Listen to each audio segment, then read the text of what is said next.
Ok, vamos a entrarle de lleno a un tema que, híjole, es tan complejo como urgente, la gobernanza criminal en México.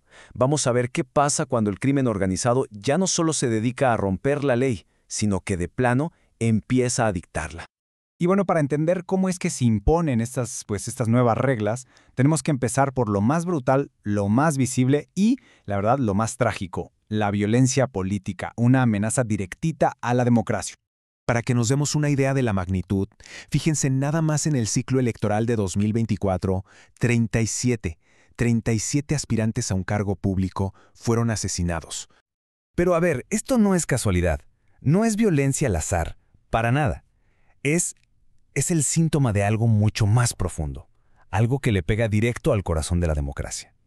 Y aquí es donde surge la pregunta clave, ¿no?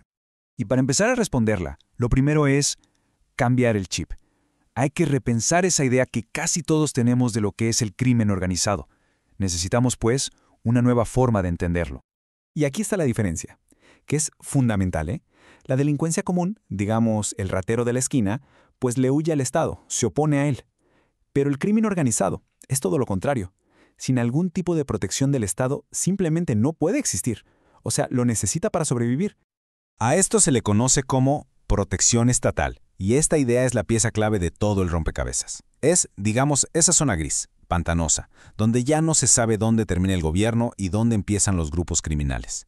Las líneas se borran por completo. Ok, pero la pregunta es, ¿cómo llegamos a este punto? ¿Cómo se forjó esta relación tan peligrosa? Pues, aunque suene increíble, la respuesta está en una especie de paradoja trágica que tiene que ver ni más ni menos que con la llegada de la democracia a México. Y aquí se ve clarísimo. En los 80s, con el PRI como partido único, todo era predecible. Había pactos, una especie de pax mafiosa controlada desde el poder. Pero ¿qué pasa en el 89? Gana la oposición por primera vez un estado. ¡Pum! Se rompen esos acuerdos. Para los 90s, los cárteles se sienten vulnerables y empiezan a armar sus propios ejércitos, para defenderse y, claro, para negociar con los nuevos políticos. Y el punto de quiebre, a finales de los 90s, el cártel del Golfo crea a los Zetas con exmilitares de élite. Ahí, la violencia se dispara y empieza una carrera armamentista que no ha parado. O sea, la democracia llegó, pero como no se reformó la justicia al mismo tiempo, se rompió el viejo orden criminal y se desató el caos. Y claro, toda esta competencia violenta, esta guerra por el poder, llevó a los grupos a una nueva ambición. Ya no les bastaba con operar con la protección del Estado, ahora querían ser el Estado, querían gobernar. Y es justo aquí donde surge este concepto de gobernanza criminal. A ver, para que quede claro, la gobernanza criminal es básicamente cuando se crea un Estado dentro de otro Estado. Es un sistema paralelo donde las reglas de todos los días, las reglas de la vida, no las pone el gobierno, sino el grupo criminal que controla la zona. Y este control se da en 3 niveles, que abarcan prácticamente todo. En lo político, pues deciden quién puede ser candidato y quién no. En lo económico, ponen impuestos, el famoso cobro de piso, y hasta te dicen a cuánto vender el aguacate o el limón.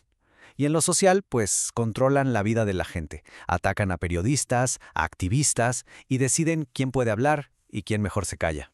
Y fíjense en los datos, es súper revelador.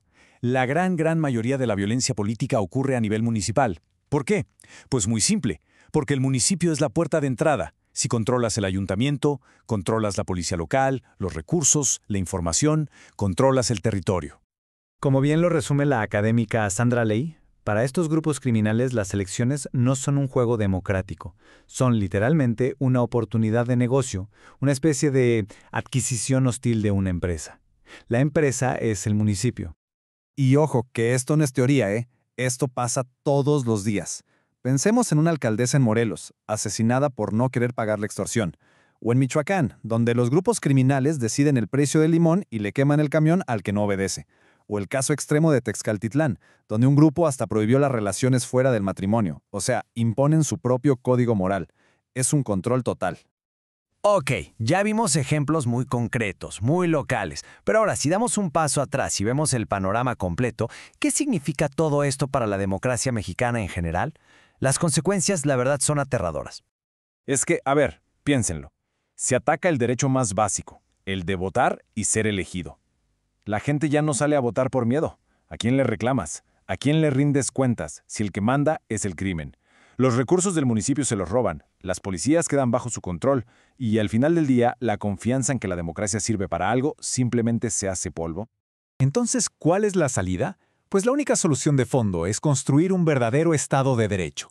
Pero eso no significa nada más mandar más soldados o policías. El verdadero reto es desmantelar esas redes de protección estatal, esas complicidades que son las que les dan oxígeno a estos grupos.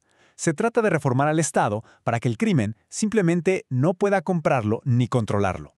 Y todo esto nos deja con una pregunta final, que es tan directa como inquietante, y que vale la pena que nos quedemos pensando en ella.